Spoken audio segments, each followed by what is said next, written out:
திருச்சிற்றம்பலம். தெய்வ சேக்கிழார் பெருமான் அருளிய பெரிய புராணம் பாகம் 987. கடல் சூழ்ந்த சருக்கம். கள்ளர்சிங்க நாயனார் புராணம். கள்ளர்சிங்க நாயனார் திருவாரூர் பெருமானின் திருப்பாதங்கள் பணிய திருக்கோயிலுக்கு உள்ளே சென்று வணங்குகின்றார். 4வது திருப்பாடல். அரசியல் ஆயத்தோடும் அங்கணர் கோயில் உள்ளால் முரசுடை தானை மன்னர் முதல்வரை வணங்கும் போதில் விரை செறி மலர் மென்கூந்தல் உரிமை மெல்லியலார் தம்முள் உரை சிறந்து உயர்ந்த பட்டத்து ஒரு தனித்தேவி மேவி.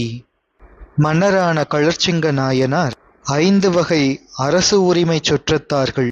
இவர்கள் ஐவகை குழுக்கள் என்று அழைக்கப்படுவார்கள். மன்னனை சுற்றி இருக்கும் 5 குழுக்கள். அவர்கள் மந்திரியார், புரோகிதர், சேனாபதியார், தூதர், சாரணர் என்ற 5 வகை குழுக்கள். இவர்கள் சூழ புற்றிடம் கொண்ட பெருமானது திருக்கோயிலுக்கு உள்ளே சென்று அங்கே பெருமானை வணங்குகின்றார். அப்பொழுது அரசனாருடன் உடன் வந்த பட்டத்து அரசி. அரசருக்கு பல மனைவியர்கள் இருக்கின்றனர். அவருள் முதல் மனைவியர் பட்டத்து அரசியர். அத்தகைய பட்டத்து அரசியார் அவர் கோயிலுக்கு உள்ளே அரசரோடு சேர்ந்து பெருமானை வணங்கச் செல்லாமல் திருவாரூர் திருக்கோயிலின் அழகை கண்டுகளிக்கச் செல்கின்றார். இவருடைய பெயர் சங்கா என்று வரலாற்று ஆசிரியர்கள் குறிப்பிடுகின்றனர். இவர் மிக அழகு வாய்ந்தவர், குடிமக்களுக்கு தாய் போன்றவர், அரசனது பாக்கியமே உருவெடுத்தது போன்றவள். அரசனாரது இந்த பட்டத்து அரசி சிறந்த சமண பக்தனான இரட்டப் பேரரசரான அமோக வர்ஷ நிரூபதுங்கனினுடைய மகள். இவள் சமணச்சார்பு உடையவர் என்றாலும் இவளை அரசர் மணந்தது அது அரசியல் தந்திரம் காரணமாக. எனவே பட்டத்து அரசி சமணச்சார்பு உடையவர். எனவே சிவனை வணங்குவதில் ஈடுபடாமல் கோயில் அழகில் ஈடுபட்டு அந்த அழகை காணச் செல்கின்றார். இவர் அரசரது பட்டத்து அரசி. எனவே கணவருடன் சிவத்தலங்களுக்கும் செல்கின்றாள். அப்படி இருக்கும் பொழுது திருக்கோயில் அதிலே இருக்கின்ற பல்வேறு மண்டபங்கள், சிற்பங்கள் இவற்றையெல்லாம் கண்டு வருகின்றார். 5வது திருப்பாடல் மற்றும் 6வது திருப்பாடல். கோயிலை வலம் கொண்டு அங்கட்குலவிய பெருமையெல்லாம் சாயன் மா மயிலே போல்வான் தனி தனி கண்டு வந்து தூய மென் பள்ளித்தாமம் தொடுக்கும் மண்டபத்தின் பாங்கர் மேயதோர் புதுப்பூ அங்கு விழுந்தது ஒன்று எடுத்து மோந்தாள். புதுமலர் மோந்த போதில் செருத்துணை புனித தொண்டர் இது மலர் திருமுற்றத்துள் எடுத்து மோந்தனலாம் என்று கதுமென ஓடிச் சென்று கருவி கைக்கொண்டு பற்றி மதுமலர் திருவொப்பாள் தன் மூக்கினை பிடித்து வார்ந்தார். பட்டத்து அரசி கோயிலை வலமாக வந்து அங்குள்ள பெருமைகளையெல்லாம் தனித்தனியே பார்த்து வந்து கொண்டிருக்கும் பொழுது அங்கே மெல்லிய பள்ளித்தாமங்களை தொடுப்பதற்கு உரிய மண்டபம், அது புஷ்ப மண்டபம் ஆகும். அங்கே இறைவனாருக்குரிய புஷ்பங்களையெல்லாம் சேகரித்து இறைவனாருக்கு வேண்டிய திருமாலைகளை தொடுக்கும் மண்டபம் திருப்பள்ளித்தாம திருமண்டபம். இது திருவாரூர் பூங்கோயிலின் தென்கிழக்கு பக்கத்தில் திரு ஆரூர் அறநெறி திருக்கோயிலின் உள்ள மண்டபம் என்று சொல்லப்படுகின்றது. இந்த மண்டபத்தின் உள்ளே பூ ஒன்று வந்து விழுகின்றது. பூ மண்டபத்தினுள் விழுந்த மலர்களும் இறைவனாருக்கு எடுத்துச் சாத்த வேண்டும் என்ற விதியினை உடையவை. எனவே பட்டத்து அரசி வரும் பொழுது புதிய ஒரு பூ அங்கு விழுந்தது. அதனை எடுத்து முகர்ந்து பார்க்கின்றாள் பட்டத்து அரசி. அவ்வாறு புது பூவை முகர்ந்து பார்த்த பொழுதில் அங்கு செருத்துணையார் எனும் தூய தொண்டனார் இதனை பார்க்கின்றார். செருத்துணை நாயனார் இவர் 63 நாயன்மார்களுள் ஒருவர். இவரது திருப்புராணம் இனி வர இருக்கின்றது. அப்பெருமான் செருத்துணை நாயனார் எனும் புனித தொண்டர் பட்டத்து அரசி செய்த செயலினை கண்டு இது சிவ அபராதம், எனவே சிவ அபராதத்தினை கண்டபொழுதே தண்டிக்க வேண்டும் என்று முடிவு செய்து இந்த மலரினை பூமண்டப திருமுற்றத்தினுள் எடுத்து முகர்ந்து பார்த்தாள் என்ற குற்றத்திற்காக இவர் செய்த சிவ அபராதத்தை, பட்டத்து அரசி செய்த சிவ அபராதத்தை கண்டிக்க வேண்டும் என்று ஒரு ஆயுதத்தினை எடுத்து வந்து பட்டத்து அரசியின் மூக்கை அறுத்து விடுகின்றார். 7வது மற்றும் 8வது திருப்பாடல். வார்ந்த இழி குருதி சோர மலர் கருங்குழலும் சோர சோர்ந்து வீழ்ந்து அரற்றும் தோகை மயிலெனத் துளங்கி மண்ணில் சேர்ந்து அயர்ந்து உரிமை தேவி புலம்பிட செம்பொற்புற்றில் ஆர்ந்த பேரொளியை கும்பிட்ட அரசரும் அணைய வந்தார். வந்து அணைவுற்ற மன்னர் மலர்ந்த கற்பகத்தின் வாசப் பைந்தளிர் பூங்கொம்பொன்று பார்மிசை வீழ்ந்ததென நொந்து அழிந்து அரற்றுவாளை நோக்கி, இவ்வண்டத்துள்ளோர் இந்த வெவ்வினை அஞ்சாதே யார் செய்தார் என்னும் எல்லை. மூக்கு அறுபட்டதனால் வழுகின்ற இரத்தத்தோடு சோர்வடைந்து தரையின் மேல் சோர்ந்து அயர்ந்து விழுந்து பட்டத்து அரசி புலம்பிக் கொண்டிருக்கின்றாள். அப்பொழுது வன்மீகநாத பெருமானை வழிபட்டு அரசரும் அந்த இடத்திற்கு வந்து சேருகின்றார். பட்டத்து அரசி நிலத்தின் மேலே விழுந்து கிடப்பதைக் கண்டு அரசர் பெருமான் கேட்கின்றார், இந்த பூவுலக அண்டத்தில் உள்ளவர்களுள் இந்த கொடிய செயலை சிறிதுகூட பயமில்லாமல் செய்தவர் யார் என்று கேட்கின்றார். 9வது மற்றும் 10வது திருப்பாடல்கள். அந்நிலை அணைய வந்து செருத்துணையாராம் அன்பர் முன்னொரு நிலைமை அங்கு புகுந்தது மொழிந்தபோது மன்னரும் அவரை நோக்கி, மற்று இதற்கு உற்ற தண்டம் தன்னை அவ்வடைவே அன்றோ தடிந்திடத் தகுவது என்று கட்டிய உடைவாள் தன்னை உருவி அக்கமழ் வாச பூ தொட்டு முன் எடுத்த கையாம் முற்படத் துணிப்பது என்று பட்டமும் அணிந்து காதல் பயில் பெருந்தேவியான மட்டவிழ் குழலால் செங்கை வளையொடும் துணித்தார் அன்றே. யார் இந்த காரியத்தை செய்தது என்று அரசனார் கேட்க, செருத்துணை நாயனார் அதனை கேட்டு அரசருக்கு முன்னே வந்து நிகழ்ந்தவற்றையெல்லாம் சொல்லுகின்றார். செருத்துணை நாயனார் செய்த தண்டனை எத்தனை வீரம் மிக்கதோ அத்துணை வீரம் மிக்கது அவர் அரசனது முன் வந்து செய்தி சொன்ன வீரம். வீரம் என்னால் விளம்பும் தகையதோ என்று திருக்கூட்டத்துச் சிறப்பிலே தெய்வ செக்குழார் பெருமான் இதனை போற்றுகின்றார். அரசர் கொண்ட கோபம் அது உலகியல் நிலை பற்றி எழுந்த கோபம். செருத்துணை நாயனாரது பெருமை அது அன்பின் இயலின் முன் உடனே தணிந்த தன்மை. செருத்துணை நாயனார் நடந்ததை சொன்னவுடன் அரசராகிய களர்ச்சிங்க நாயனார் சொல்கின்றார், இந்த செயலுக்கு தகுந்த தண்டனை இன்னும் கொடுக்கப்படவில்லை. குற்றங்கள் நிகழ்ந்த பொழுது அந்த குற்றங்கள் எந்த வரிசையில் நிகழ்த்தப்பட்டதோ அந்த முறைமைப்படி தண்டனையும் கொடுக்கப்பட வேண்டும். எனவே திருப்பள்ளித்தாம திருமண்டபத்தில் இருந்த பூவினை முகர்ந்து பார்த்தது மூக்கின் குற்றம் என்றார். அதனை எடுத்தது கையின் குற்றம். அதனை முதலில் எடுத்தது கை. எனவே முதலில் தண்டிக்கப்பட வேண்டியது கைதான் என்று கூறி தன்னுடைய இடுப்பில் கட்டிய உடைவாளை உருவி தமது அரசுரிமை பட்டமும் பூண்டு தமது காதலையும் பூண்டு பயில்கின்ற பெருந்தேவியாகிய பட்டத்தரசியின் கையை அப்பொழுதே துண்டித்தார்.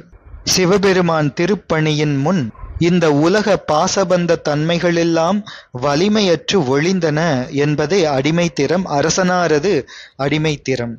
இவ்வாறு அரசரால் தண்டிக்கப்பட்டதனால் அந்த அரசி சிவ அபராதமாகிய குற்றத்திலிருந்து நீங்கி நற்கதி அடைவதற்கு இந்த தண்டனை காரணமாயிற்று. உலகியலிலே நோக்கும் பொழுது, உலகியல் கண் கொண்டு நோக்கும் பொழுது இது வன்முறை போல காணப்பட்டாலும் கூட இது கருணை செயலே ஆகும். 11வது திருப்பாடல்.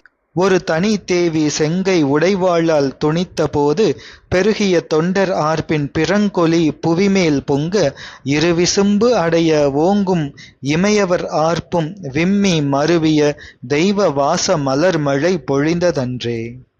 அரசனார் களர்ச்சிங்க நாயனார் தனது ஒப்பற்ற தனித்தேவியின் கையினை உடைவாளினால் துண்டித்த பொழுது தொண்டர்களின் ஹரஹர என்ற முழக்கம் எழுந்தது. ஆகாயம் முழுவதும் தேவர்களது முழக்கமும் எழுந்தது. அவர்கள் தெய்வ மனமுடைய கற்பக பூ மழையை அப்பொழுதே பெய்தார்கள். சிவாலய திருக்கோயில் நியமங்களில் விதிக்கப்பட்டவை வலுவாது இருக்கச் செய்ய வேண்டும், விலக்கப்பட்டவை நிகழ்ந்துவிடாமல் காக்க வேண்டும், கண்காணிக்க வேண்டும். அப்படி திருக்கோயில்களில் விலக்கப்பட்டவைகள் செய்யக்கூடாது, இவைகளெல்லாம் குற்றங்கள் என்று விதிகளாக நியமிக்கப்பட்டவைகளெல்லாம் தற்செயலாக நிகழ்ந்தாலும் கூட அது நிகழ்ந்த உடனேயே அதற்கு தக்க பரிகாரம் செய்து தீர்க்க வேண்டும். அது மிகப்பெரிய சிவத்தொண்டு ஆகும். சிவ மகிமை ஒன்றையன்றி மற்றொரு மகிமையையும் மதிக்கும் பாங்கற்ற உள்ள பெருமை பெற்ற சிவனடியார்களில் இச்சிவத்தொண்டில் அதிக முனைப்புற்று இருந்தவரையும் கொண்டுள்ளது இத்திருத்தொண்டர் புராணம். எம்பிரான் விரண்மிண்ட நாயனார் திருச்சரிதத்திலே நாம் காண்கின்றோம். சுந்தரமூர்த்தி சுவாமிகள் திருவாரூர் தரிசனத்தின் பொழுது அங்கு தேவாசிரய மண்டபத்தில் இருந்த சிவன் அடியாரை சுந்தரமூர்த்தி நாயனார் வணங்காமல் செல்வதைக் கண்ட விரண்மிண்ட நாயனார், இவர் சிவன் அடியார்க்குப் பிறகு, இவரை ஆட்கொண்ட சிவனும் சிவன் அடியார்க்குப் பிறகு என்று கடிந்து உரைத்ததன் மூலம் சிவன் அடியாரை மதிக்காமை என்ற சிவ அபராதத்துக்கு பரிகாரம் கண்ட செயலினை நாம் கண்டோம். அங்கே சிவகாமியாண்டாரின் திருப்பூங்கூடையை பறித்துச் சிதறடித்த அரச யானையையும் அதன் பாகர்களையும் உடனடியாகவே கொன்றொழித்த எரிபத்த நாயனார் அந்த சிவ அபராதத்துக்கு பரிகாரம் கண்ட செயலை அங்கே கண்டோம். அதே போன்று இங்கேயும் கூட சிவ அபராதத்திற்கு தண்டனை தீர்வு, அந்த தண்டனைக்குரிய தீர்வு அந்த சிவ அபராதம் நிகழ்ந்த பொழுதே நிகழ்த்தப்பட்டது என்ற செயலினை இங்கே கழற்சிங்க நாயனார் புராணத்திலே காண்கின்றோம். ஆனால் கழற்சிங்க நாயனாரால் தண்டிக்கப்பட்டவர் வேறு யாருமில்லை, அவருடைய பட்டத்து அரசியார்தான் என்பதும் சிவ மகிமை பேணும் சிவனடியார் தொண்டின் உறுதியும் கண்டிப்பான நிலையை நமக்கு உணர்த்துவதாக அமைகின்றன. சிவாலய தரிசன கிரமமும் ஆலய நியம விதிமுறை பேணுவதில் தீவிர தாகமும் கொண்ட அரசராகிய கழற்சிங்க நாயனார் இவ்வாறு அனாச்சாரம் நிகழ்ந்ததை கேட்ட உடனேயே அதற்கு தண்டனை, அது குற்றம் நிகழ்ந்தபடியே தண்டனையையும் கொடுக்க வேண்டும் என்று முடிவு செய்து இவ்வாறு செய்கின்றார். சிவ அபராதம் செய்தவர் தன்னுடைய காதலுக்கு உரிய பட்டத்து தேவியார், மேலும் அவர் ஏற்கனவே தண்டிக்கப்பட்டு இருக்கின்றார். இந்த நிலையில் இருந்தாலும் கூட கண்ணோட்டத்தின் சாயல் சிறிதுமின்றி சிவாலய நியதி பேணும் நோக்கம் ஒன்றையே நோக்கமாக கழற்சிங்க நாயனார் கொண்டிருந்தார். எனவே நாயனாரது இந்த தீவிரம் என்பது அவர் செய்த எதுவுமே சிவப்பிரீதியாய் விடும் அளவு சிவபெருமான் மேல் ஆண்டான் அடிமை என்ற தொண்டு உரிமை கொண்ட அந்த நிலையிலே இருந்தார் என்பதை தெரிவிக்கின்றது. இது சிவப்பிரீதியாகவே இருந்தது இந்த நிகழ்ச்சி என்பதனை அங்கே அப்பொழுது நிகழ்ந்த தொண்டர்களின் ஹரஹர என்ற சிவநாம முழக்கமும், ஆகாயத்திலே தேவர்கள் மலர் மழை பொழிந்தார்கள் என்ற அந்த செயலும் நமக்கு காட்டுகின்றன. என்றால் செய்பவர்களினுடைய செயலுக்கு ஏற்ப அனுக்கிரக நிக்கிரகங்களை பண்ணுபவர் சிவபெருமானே என சாஸ்திரம் பேசுகின்றது. என்றால் இத்தகைய நிக்கிரகங்கள் இவ்வாறு பொருந்துமா? இது சரியா என்றால் சர்வ பாவங்களாலும் நாயன்மார்கள் தாமே சிவன் ஆன தன்மை பெற்றவர்கள், சிவபெருமானோடு அத்வைதமாக ஒன்றியிருப்பவர்கள். எனவே சிவனடியார்கள் எது செய்தாலும் அது சிவனது செயலாகவே கொள்ளப்படும். அவன் இவனாய் நின்ற முறை ஏகனாகி அரண் பணியில் நின்றிடவும் அகலும் குற்றம் சிவனும் இவன் செய்தியெல்லாம் என் செய்தி என்றும் செய்தது எனக்கு இவனுக்குச் செய்தது என்றும் பவம் அகல உடனாகி நின்று கொள்பவன் பரிவால் பாதகத்தைச் செய்திடினும் பணி ஆக்கிவிடுமே என்று சிவஞான சித்தியார் நாயன்மார்களது அந்த நிலைமையினை விளக்குகின்றது. எனவே நாயன்மார்களின் செயல் சிவன் செயலேதான். அதோடு நாம் ஏற்கனவே பலமுறை பார்த்தபடி எந்த செயலுக்கும் நடுநிலை வழுவாத தண்டனை கொடுக்கப்படும் பொழுது அந்த செயலால் வருகின்ற பாவம் அப்பொழுதே ஒழியும் என்பதாலும் இது இங்கே பொருந்துகின்றது. அதோடு திருமூலதேவநாயனார் அருளிய திருமந்திரம் கூறுகின்றது, தத்தம் சமயத் தகுதி நில்லாதாரை அத்தன் சிவன் சொன்ன ஆகம நூல்வழி எத்தண்டமும் செய்யும் அம்மையில் இம்மைக்கே மெய்த்தண்டம் செய்வது அவ்வேந்தன் கடனே என்ற திருப்பாடலின் மூலம் பெறப்படுகின்றது. கழற்சிங்க நாயனார் சிவன் அடியாராகும் தன்மை மற்றும் அரசர் என்ற தன்மை இரண்டும் ஒருங்கே உடையவர். எனவே இந்த வகையான தண்டனைக்கு இருமடி உத்தரவாதமும் இருக்கின்ற சிறப்பு இங்கே நாம் கருதத்தக்கது ஆகும். 12வது திருப்பாடல். அரிய அத்திருத்தொண்டாற்றும் அரசனார் அளவில் காலம் மருவிய உரிமை தாங்கி மால் அயர்க்கு அறியார் மன்னும் திருவருள் சிறப்பினாலே செய்ய சேவடியின் நீழல் பெருகிய உரிமையாகும் பேரருள் எய்தினாரே. அருமையாகிய அந்த திருத்தொண்டினை ஆற்றிய அரசர் அளவில்லாத நீண்ட காலம் தமது உரிமையாகிய அரசாட்சியினையும் திருத்தொண்டினையும் தாங்கியிருந்து விஷ்ணுவுக்கும் பிரம்மதேவருக்கும் அரியவராகிய இறைவரது நிலைபெற்ற திருவருள் சிறப்பினாலே செம்மை தரும் சிவந்த திருவடியின் நீழலின் கண் பெரிய திருவருளின் நிறைவினுள்ளே என்றும் இருந்திருக்கின்றார், மீண்டு வாராத அந்த முக்தி நிலையில். 13வது மற்றும் நிறைவு திருப்பாடல். வையக நிகழ காதல் மாதேவி தனது செய்ய கையினை தடிந்த சிங்கர் கழல் இணை தொழுது போற்றி எய்திய பெருமை இன்பர் இடங்கழியார் என்று ஏத்தும் மெய் அருளுடைய தொண்டர் செயலினை விளம்பலுற்றாம். எம்பிரான் கழற்சிங்க நாயனாரது திருவடிகளை தொழுது துதித்து அதன் துணையாலே இனி இடங்கழியார் என்று துதிக்கப்படுகின்ற மெய் அருளுடைய திருத்தொண்டர் செய்த திருத்தொண்டினை சொல்ல புகுகின்றோம் என்று தெய்வ சேக்கிழார் பெருமான் கூறி அருளி கழற்சிங்க நாயனார் புராணத்தை நிறைவு செய்து இனி இடங்கழியார் நாயனார் புராணத்தை தொடங்க இருக்கின்றார். நாமும் கழற்சிங்க நாயனார் திருவடிகளை துதித்து தொடர்ந்து இடங்கழி நாயனார் திருப்புராணத்தை சிந்திப்போம். எம்பிரான் கழற்சிங்க நாயனார் திருவடிகள் போற்றி போற்றி. எம்பிரான் சுந்தரமூர்த்தி சுவாமிகள் திருவடிகள் போற்றி போற்றி. நம்பியாண்டார் நம்பிகள் பெருமான் திருவடிகள் போற்றி போற்றி. தெய்வ சேக்கிழார் பெருமான் திருவடிகள் போற்றி போற்றி. திருச்சிற்றம்பலம்.